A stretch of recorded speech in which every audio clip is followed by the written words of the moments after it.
பிரபஞ்சத்திற்கு உள்ளீடான தேவதையை தோற்ற செய்யறதுக்கு முன்னாடி அந்த இறைவனுடைய வடிவத்தை மனசுல வாங்கிக்கணும். வடிவத்தை மனசுல வாங்கிக்கணும். இப்போ இருக்கிற மாதிரி அந்த காலங்களிலே சித்திரப்படங்களோ விக்கிரகங்களோ எல்லா இடத்துலையும் இருக்காது. அவன் என்ன பண்ணலாம்னா வார்த்தைகளாலேயே வர்ணித்து கொடுத்துருவாங்க. இந்த கண்ண மொழியில் அப்படியே இந்த வரிகளை சொல்லி பார்த்தால் ஆரம்பத்தில் எடுத்து பார்த்தோம்னா பாதகரண்டில் பங்குனி சதங்கை கீதம் பாட கிண்ணினி ஆட மயில் ரம்சி பாகனா கைவேல் ஆதனை பார்க்க என்று மைவாகம் வந்துடும். பாதத்திலே அந்த ஆடிக்கொண்டிருக்கக்கூடிய பிச்சு திருவடிகள் தெரிஞ்சிடும். கையில வைத்திருக்கக்கூடிய வேல் தெரியும். என்னை காப்பாற்ற வந்து விட்டான் மனசு தேவம். இதை அந்த தெய்வத்தினுடைய திருவுருவை தியானத்தின் மூலமாக ஆவாகம் செய்யக்கூடிய பகுதி. கவச மந்திரத்தின் முதல் பகுதியே தான். கவசத்துக்கு மட்டுமில்லை, எந்த மந்திரத்தை எடுத்துக்கொண்டாலும் அந்த தேவதையினுடைய திருவுருவத்தை மனசில் எழுதி போடணும்னா ஓவியம் போல தீட்டி வைக்கணும். அப்பதான் அந்த தேவதையினுடைய வழிபடைகளை ஈடுபடும் போது அப்போ முதல்ல அந்த உருவத்தை வர்ணிக்கணும். அதைத்தான் முதல் சில பகுதிகளை செய்கிறார். கையில் வேளாதனை காக்க வென்று வந்து அடுத்து தியானம் செய்து முடித்து அவரை வரும்படியாக ஆவாகையானி சொல்லுவோம். நம்முடைய சம்பிரதாயத்திலே இறைவனை எடுத்துக்கொள்ள செய்வது ரொம்ப சுலபம். ஏதோ ரொம்ப கடினமாகவும் இருக்கும். ஒன்றும் இல்லை, கொஞ்சம் மஞ்சள் பிடித்து வைத்து இந்த விபத்திலே விநாயகர் பெருமான் எழுந்துள்ளட்டும் என்று வேண்டிக் கொண்டார். கணபதி தியாயாமி ஆவாயாமின்னு சொன்னா சாட்சாத்தா விநாயகர் பெருமான் அந்த மஞ்சள் உண்டையிலே வந்து அமர்ந்திருக்கிறார். அவ்வளவுதான். அவரை அப்படியே பாதிக்கணும், அவரை அப்படியே பூசிக்கணும். சிவபூசை அப்படித்தான் சொல்லி இருக்கு. சனிகலிங்க பூஜை ஒரு மரபு உண்டு. நித்தியமான சிவபூஜைக்கு நாம் நமக்கு சிவலிங்கத்தையே வைத்துக் கொண்டு பூஜிப்பதற்கு முன்பு சில காலம் பழக்கம் ஏற்படுவதற்காக சனிகலிங்க பூஜை சொல்லலாம். எல்லா பூஜையில் இருக்கிற அத்தனை அமைப்பு இருக்கும், சிவலிங்கம் மட்டும் இருக்காது. அவ என்ன பண்ணிட்டீங்கன்னா அன்னைக்கு ஒரு சிவலிங்கத்தை பிடித்து வைத்து சுலபமா பூஜை பண்ணிட்டு அதை விசர்ஜனம். அப்ப எதுல பண்ணலாம்னு கேட்டா ஒரு சின்ன கூடாங்கல் ஏன்னா கிடைச்சா அதை சுத்தம் பண்ணி எடுத்து வச்சு இதுதான் சிவலிங்கம். அதுல எம்பெருமான் எழுந்தருளட்டும்னு வேண்டிக் கொண்டார். எம்பெருமான் எழுந்தருளி விடுவான். அப்படியே அவரை வாசித்து பாவி இப்படித்தான் பூஜித்து வந்திருக்கு. அப்போ அந்த தெய்வத்தினுடைய திருவுருவத்தை மனதிலே வாங்கி இங்கே எழுந்தருள வேண்டும் என்று வேண்டாம். தியானம் பண்ணி ஆவாகனம் பண்ணணும். முதல் 4 வரையிலே தியானம் பண்ணினார். பாதகரண்டில் பங்குனி சதங்கையிலேருந்து ஆரம்பித்து கையில் வேளாதினை காக்க வென்று வந்து தியானம் பண்ணியாச்சு. அந்த வடிவம் மனசுல எழுதியாச்சு.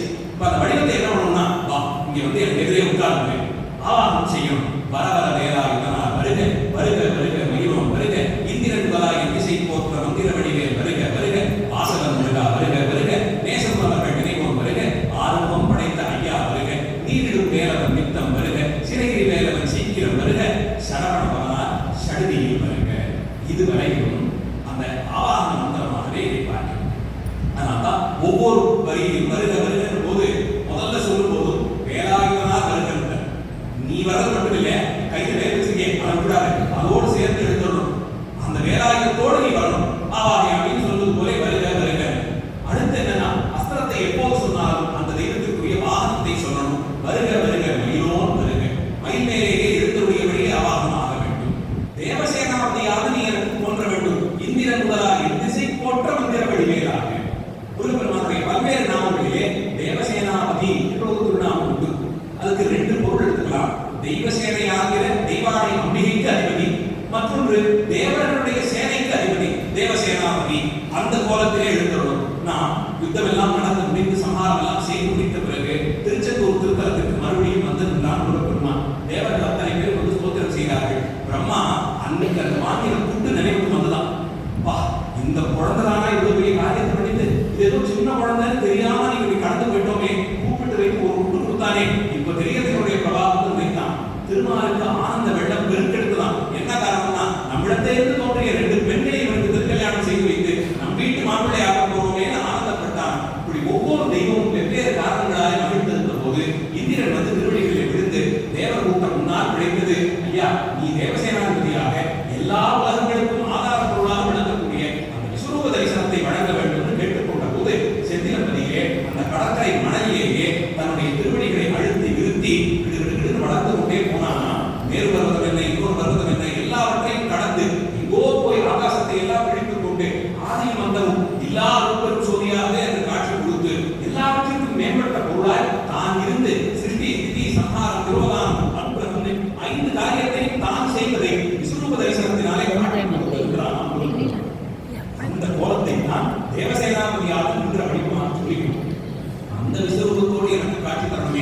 இந்திரன் முதலாய் எத்திசை போற்ற மந்திர வடிவேல் வருக.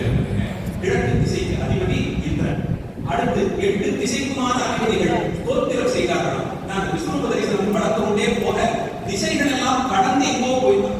இந்த திசை அந்த திசை இல்லாத எல்லாவற்றையும் அளந்து கொண்டே போனானால் 8 திசைக்கு அதிபதிகளாக இருக்கக்கூடிய கிழக்கிற்கு இந்திரன், தென்கிழக்கிற்கு அக்னி, தெற்குக்கு யமன், தென்மேற்கிற்கு நிருதி, மேற்கிற்கு வருணன், வடமேற்கிற்கு வாயு, வடக்கே குபேரன், வடகிழக்கிற்கு ஈசான்.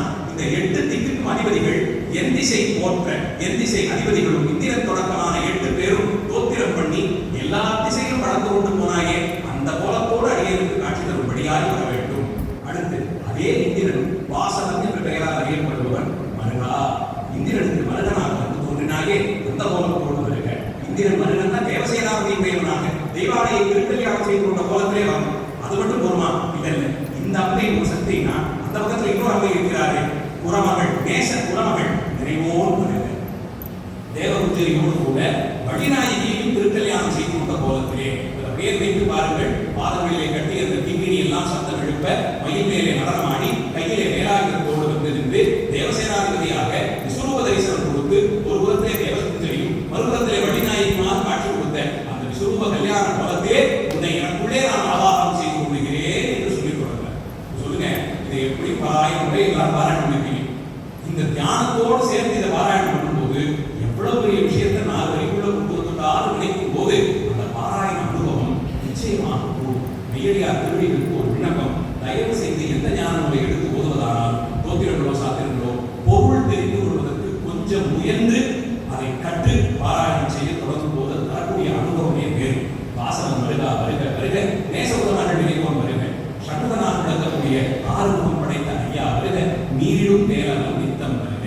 சிறகிரி வேலவன், சிறகிரிங்கிறது ஒரு குறிப்பிட்ட மலை என்றும் எல்லா சிறங்களுக்கும் அத்தனை மலைகளுக்கும் அதிபதியாக இருக்கக்கூடியவன். குன்றிருக்கும் இடமெல்லாம் குமரனுக்கு இடம். இதை யார் வேணாலும் எப்படி கிண்டல் பண்ணலாம், நமக்கு கிடையாது. எங்கே குன்றம் இருந்தாலும் அந்த குன்றிற்கு அதிபதியாக மேலே நின்று தனித்து ஆட்சி செய்வன் முருகப்பெருமான் தான். மாற்றுகிறதே கிடையாது. சிறகிரி வேலவன் சீக்கிரம் வருக, சரகண பவனார் சடுதியில் வருக. சரகணம்னு சொன்னா சரப்புல், தர்பை புல் நிறைந்த வனம், காடு. தர்பை காட்டிற்கு நடுவிலே பவித்தாள். தர்பை காடுங்கிறது அந்த சரவணங்கிற அந்த காட்டு பகுதி. அந்த காட்டு பகுதியிலே தான் கங்கையிலே சேர்க்கப்பட்ட அந்த 6 சுடர்களும் போய் ஒதுங்கியது. அங்கே தான் 6 தாமரை மலர்களிலே 6 குழந்தைகளாக தோன்றினான். அன்று உலக உயிர்கள் எல்லாம் சூரபந்தனத்தை இருந்து எப்படி பிழைப்போம்னு பயந்த போது அந்த சரவண காட்டுக்குள்ளே 6 குழந்தைகளாக வந்து சிரித்தாயே அந்த குழந்தை முருகனாக வர வேண்டும் என்று பிரார்த்தித்துக் கொண்டார். அப்போ முதல்ல தியானம், அடுத்த ஆவாகம், 2 பண்ணியாச்சு. இப்ப சுவாமி வந்துட்டார். வந்த இறைவனத்தை பீஜாட்சரங்களை கொண்டு அவரை ஸ்தோத்திரம் பண்ணணும். இப்போ இந்த 8வது வரி வரைக்கும் தியானமும் ஆவாகமும் ஆச்சு.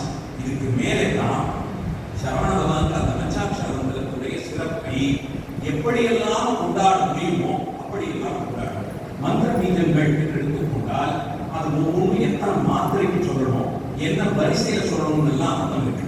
மாணிக்கவாசன் பெருமான் திருப்பெருந்துறையிலே கருத்தாட்டு கொண்ட உடனே நமசிவாய வாழ்க என்று தொடங்கினார். நமசிவாய பஞ்சாட்சரத்தை சொல்லி தொடங்கினார். அவரே அந்த திருவாசக அனுபவம் பூர்த்தியாகக்கூடிய கடைசி கட்டத்திலே யானையை ஒன்றும் செய்தேன் சிவாய நம பெற்றேன் பாடினார். ஆரம்பிக்கும் போது நமசிவாய தொடங்கினார். கடைசியில் பூர்த்தி பண்ணும்போது எங்க விட்டார் சிவாய நம.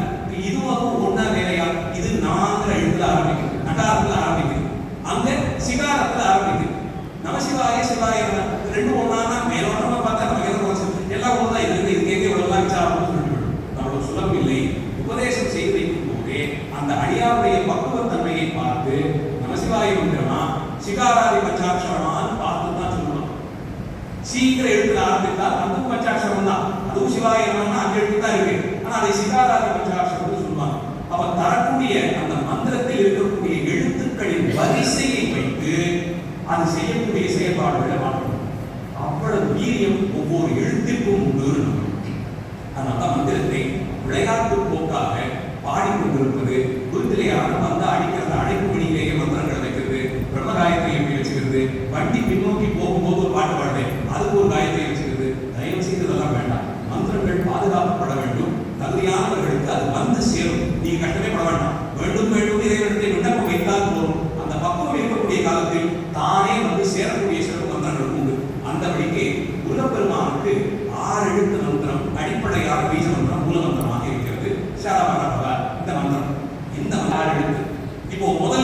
இருக்கக்கூடிய சாத கடைசியில கொண்டு போய் கொடுத்தா ரவண பவச. அடுத்து இப்போ ராவண எழுத அந்த ரகாரத்தை கடைசியில் போட்டு பகாரத்தை ஆரம்பிக்கும் வடவசர. இந்த மாதிரி 6 எழுத்துக்களையும் ஒன்றை எடுத்து அடுத்து பின்ன போட்டா ஒரு 6 வெவ்வேறு திருநாமங்கள் வரும். அந்த 6 திருநாமங்களும் ஒவ்வொரு எழுத்தினுடைய பொருளும் என்னவோ அதிலே எதை முன்னிறுத்தி எதை அடுத்து வைத்து மாறி வரும்போது அது ஏற்படுத்தக்கூடிய மாற்றங்களும் அதே. அதாவது இந்த பகுதியெல்லாம் சொல்லும் போது வாய் தொடராத வழிக்கு நிறுத்தி சொல்லணும். அந்த எழுத்து கொஞ்சம் அவசரமா போயிட்டோம்னா ஒரே எழுத்து 2 வாட்டியோ மாத்திரை குறைந்தோ மாறியோ போனால் அந்த பதங்கள் எப்படி மாறி அமையும் நமக்கு தெரியாது. இந்த கவச்ச நூலே நமக்கு மந்திரோபதேசத்தை எளிமைப்படுத்தி கொண்டது தான் வந்திருக்கு. அதை ஒழுங்கா பண்ணுவோமே, அதையும் வேக வேகமா பண்ணி அதுல ஒரு எழுத்தை விட்டு கூட்டி குறைக்கலாம், அந்த அவசரம் வேண்டாம். அப்போ இங்க இருந்து ஆரம்பிக்கிற ரகணத்துல இருந்து ஆரம்பிக்கிற ரகண பவச ரீகண பவச இதுலயே இந்த மந்திர இந்த அமைப்புகளுக்கான பொருள் எடுத்துக்கிட்டா உரையாசிரியர்கள் கூட இதை சதாச்சாரியாரத்தை கேட்டு தெரிய வேண்டியதுன்னு சொல்றாங்க. பெரிய உரையாசிரியர்களே அதெல்லாம் சொல்லியிருக்கும் போது அடியாருக்குள்ள அது மேல போகல. இந்த அளவிலே கொள்ளுங்கள் சரவண பவாங்கிற அந்த மந்திரத்தில் ஒவ்வொரு எழுத்தையும் மாற்றி வைத்தால் வெவ்வேறு வழியான பொருள் வரும். அந்த வெவ்வேறு வழியான பொருளுக்கு தகுதியாக நமக்கு பலனும் கிடைக்கும். எல்லாமே நல்ல பலம் தான், நல்ல மாற்றம் இல்லை. இதுல இப்படி மாற்றி சொல்லிட்டா வேற மாற்றம் இல்லை. எல்லாமே நல்ல பலம் தான், நமக்கு தேவையான பலன்கள் தான் கொடுப்ப. ஆனா அந்த பலன்களை வெவ்வேறா பிரித்து பார்க்கிற அளவுக்கு நமக்கு சாமர்த்தியம் இல்லை. அதனால வாதேவராய சுவாமி என்ன பண்ணார், நல்லா வாழ்த்து போடுவேன், எல்லா சௌக்கியத்தோடையும் சுகட்சேமத்தோடு இருக்கட்டுமே பார்த்தார். எப்படியெல்லாம் பாராயணம் பண்ணினா என்னென்ன நன்மைகள் வருமோ அதற்கு தகுதியாக எல்லா மந்திரத்தையும் அதுல என்னெல்லாம் மாற்றங்கள் செய்ய முடியுமோ அத்தனையும் செய்து வைத்து ஒரு 5-6 வரிகளுக்குள்ளே இந்த வீர மந்திரங்களை எடுத்து விளையாடி விடுகிறார். ரகண பவச விகண பவச விணவசரக நிபவசரகண வசரகண. இந்த வழிக்கு ஒவ்வொன்றாக மாற்றி வைத்து நிறைவாக இந்த ஷடாட்சர மந்திரத்தை ஓதுவதால் அடிப்படையா என்ன பலன் கிடைக்குமோ அதை விழுச்சுட்டார். அசுரர் குடி எடுத்த ஐயா வருக. இந்த 6 எழுத்துக்களை மாறி ஒவ்வொன்றாக வைத்து சொல்லும் போது புலன்களின் பேரிலே ஒரு கட்டுப்பாடு ஏற்படும். ஒரு வழிபாட்டிலே ரொம்ப முக்கியமானது அந்த உபாசனையினாலே. நான் சுப்பிரமணிய உபாசனை பெரும்பாலும் அக்னி உபாசனை போய் அக்னியை உபாசித்துக் கொண்டே இருக்கக்கூடிய ஒருவனுக்கு புலன்களின் பேரிலே அனாயாசமா ஒரு கட்டுப்பாடு வரும். அவன் பார்க்கணும்னு நினைச்சானா பார்ப்பான், அவன் வேண்டாம் நினைச்சானா அந்த விஷயத்தை பார்க்க மாட்டான். பக்கத்திலே கேட்டுக்கொண்டிருக்கிற ஒரு ஒலி அவன் காதில் விழ முடியாதபடிக்கு தடுத்துக் கொள்ளும் அளவிற்கு புலன்களின் பேரிலே அவனுக்கு கட்டுப்பாடு. நாம் முக்கியமா ஒரு காரியம் பண்ணிருப்போம், பக்கத்து வீட்டுல அப்பதான் அடுப்புல எதையோ ஏற்றிருப்பாங்க, அந்த வாசனை உள்ள வந்து நம்ம உள்ள சிரமப்படுத்தி நாம இதை இப்போ கடைசியா பண்ணி சாப்பிட்டோம். இங்க பண்ணிட்டு இருந்த முக்கியமான வேலை மறந்துவிடும். ஒரு வாசம் எங்கிருந்தோ வரக்கூடியது, நாம் பார்த்துக்கிட்டு இருந்த முக்கிய வேலையை மறக்கடிக்கும்படியாக செய்யக்கூடிய திறமை அத்தனை சாமர்த்தியம் புலன்களுக்கு உண்டு. அதை கட்டுப்படுத்தாதவன் புலன்களுக்கு ஆற்றல் போயிடும். அதை கட்டுப்படுத்தியவன் பல விதங்களிலே பேசுகிறான். அந்த வழிக்கு ஒரு வேலையை முடிக்கும் போது பக்கத்தில் இடியே விழுந்தாலும் அவர்களை அந்த இடி சத்தம் சிரமப்படுத்தார்.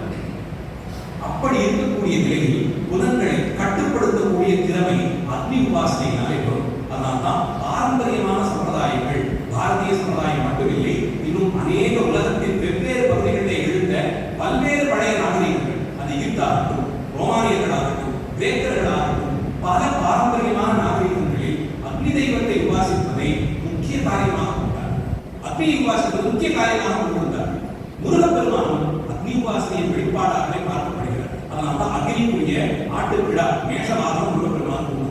அக்னிக்குரியதான செவ்வாய் கிரகம் முருகப்பெருமானுக்கு பிரீதி செய்யக்கூடியதான கிரகம். அக்னிக்குரியதான சிவப்பு நிறம் முருகப்பெருமானுக்கு பிரீதி உடையதான நிறம். இந்த வழிக்கு அக்னியுடைய குணங்கள் எல்லாம் முருகனிடத்தை உண்டு. அந்த கோபம், எவ்வனம், துள்ளு, துடிப்பு, இது அத்தனையும் அக்னியுடைய குணங்கள் முழுக்க பெற்றவனாக முருகப்பெருமான் இருக்கிறார்.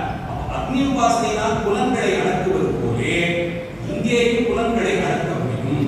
அதைத்தான் இந்த வழியில் சொன்னார், அசுரர் குடிகெடுத்த ஐயா. சரி, இந்த தேவர்கள் பாராயணம் பண்ணாங்கன்னா அசுரர்களாலே துன்பப்பட்டார்கள், அதனால பாராயணம் பண்ணினாங்க, அசுரர்கள் குடிகெடுத்தது. நமக்கு என்ன பிரச்சனை?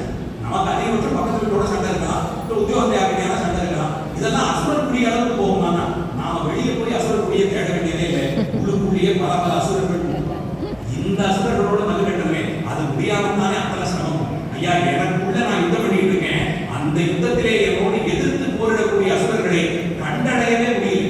இந்த அசுரர்கள் அந்த சுரபத்தை போல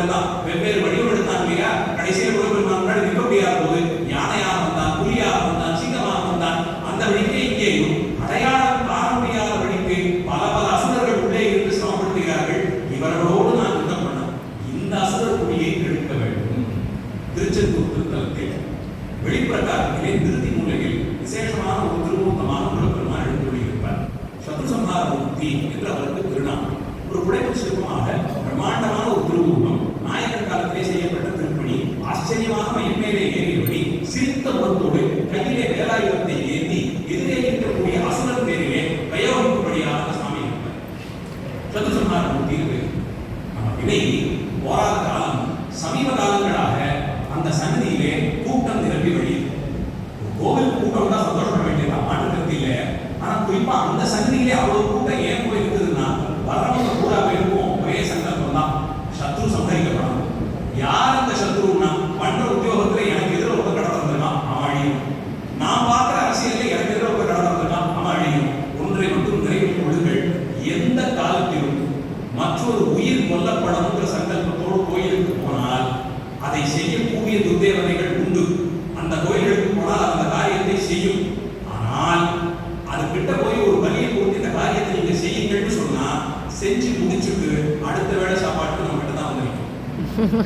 அதுக்கு தர வேண்டியதை ஆயுசுக்கும் அடிமைப்பட்டு கொடுத்து கொண்டே இருந்தாலுடைய ரொம்ப பசிச்சுன்னா நம்மையே பிடிக்கிறோம். இந்த தேவதைகளிடத்தை போய் நிற்பதெல்லாம் ஆபிச்சாரத்துடைய பிரயோகங்கள் எல்லாம் வேறு வேறு உயர்ந்த காரணங்களுக்காக வந்தது. அது வேற கணக்கு. நாம ஏற்கனவே பண்ணி வைத்திருக்கிற வினையிலே 10 அடி நடக்கிறதுக்குள்ள 4 பேரை மனசுலயே நம்ம அடிக்கணும். எதிர வந்த 2 பேரை கண்ணாலேயே கொள்றோம். இப்படி பார்த்த பார்வையிலே சொல்லிலே நடக்கிறத உட்கார்ந்து எல்லாத்துலையும் விதையை சேர்த்து வச்சிருக்கும் போது தயவு செய்து எக்காரணத்தை கொண்டும் மற்றொருவர் நசிந்து போக வேண்டும் என்ற சங்கல்பத்தோடு இறைவனுடைய சன்னிதானத்திற்கு செல்லாது. அங்கே சத்ருசம்ஹார யாகங்கிற பேரிலே யார் யாரும் பெரிய தலைவர்கள்